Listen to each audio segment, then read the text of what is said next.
Coach, what did you make of Ty's performance tonight? Obviously went over 6 last night and then 9 for 16 tonight, 23 points. Just seemed like he showed a lot of confidence and resilience after last night.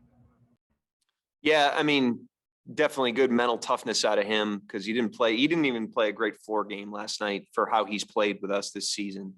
So I'm sure he wasn't happy with how he played. And, he's a guy, he puts a lot of work in. He's a workhorse in the gym. And the guys like that, that's where they get their confidence from. They get their confidence from their work, and he puts the work in. And so he earns that confidence. And I thought, that showed through tonight with how he shot the ball. And I thought he played a really good floor game too. He kept playing the right way. He made some really good passes, even late there. He played a really good game. Barry Trammell with the Oklahoman. Yeah, Mark, the Cavaliers don't have a high-powered offense, and yet they go for 38 in the first quarter and had a really great all-night offensive game. Was your defense just not up to speed tonight, or what was going on there? Yeah, obviously it wasn't a great defensive game for us. I thought we were playing hard and competing. I thought a lot of our breakdowns were execution breakdowns. Whereas, in this stretch of games, we've also had some moments where our competitive level wasn't high enough. I didn't think that was necessarily the case tonight. I thought we brought it competitively tonight and didn't execute on the level that it would have taken, to really hold them in check. But credit them, I thought, their defense wasn't great early either, and they got more physical and more disruptive as the game went on. We didn't.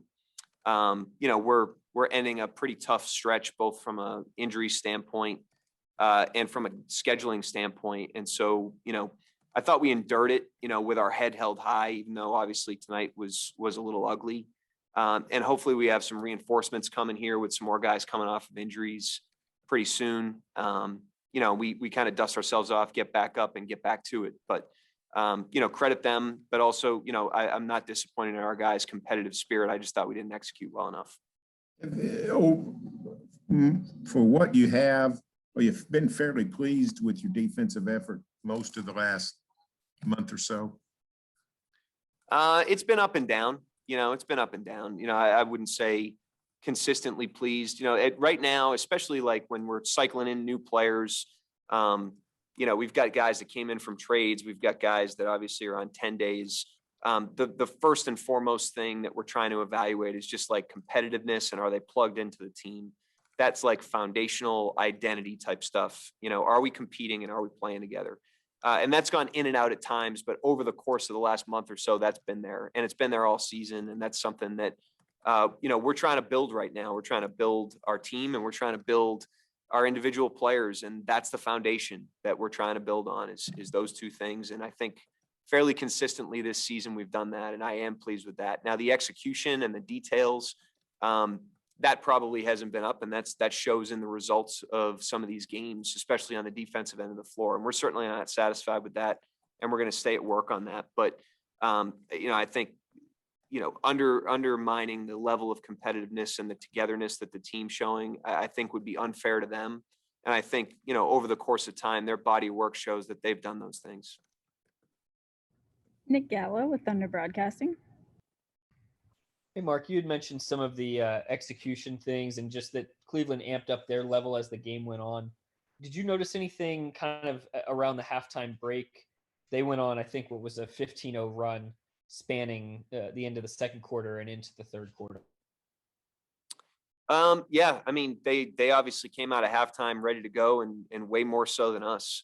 And that's when they opened the game up. The game was pretty back and forth and manageable. It got to like 7 at the end of the first half, and we cut back into it there at the end.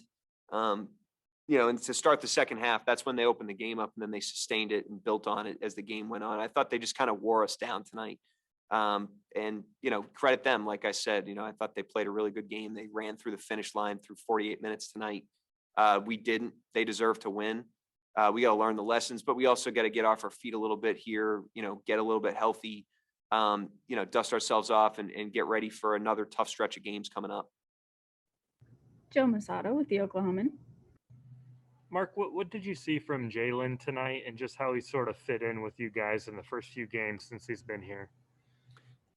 Well, I mean, he's, like I said before, to Barry's question, what we're evaluating first and foremost is, is Jalen competing? And is Jalen plugged into the team? You know, is he playing 5-man basketball on both ends? And the answer to that is yes. He's got the answers to the test from his time with the Blue. And you can tell that, you know, he embraced that while he was there and that he's in kind of a building mode with us right now. Defensively, he's really engaged, and he's also, you know, multi-positional and pretty versatile and pretty strong and long. And he's into it on that end of the floor. And then offensively, he kind of finds his cracks. You know, he's not like a featured offensive player at this point, but he's finding, you know, 8, 10, 12 points every night. So he's made a good first impression. You know, we're optimistic about him. You know, he's a guy, obviously, that we have a longer body of work with because of his time with the Blue. And we're just going to keep working with him and keep helping him improve here. Awesome. Thank you, Coach. Thanks, guys.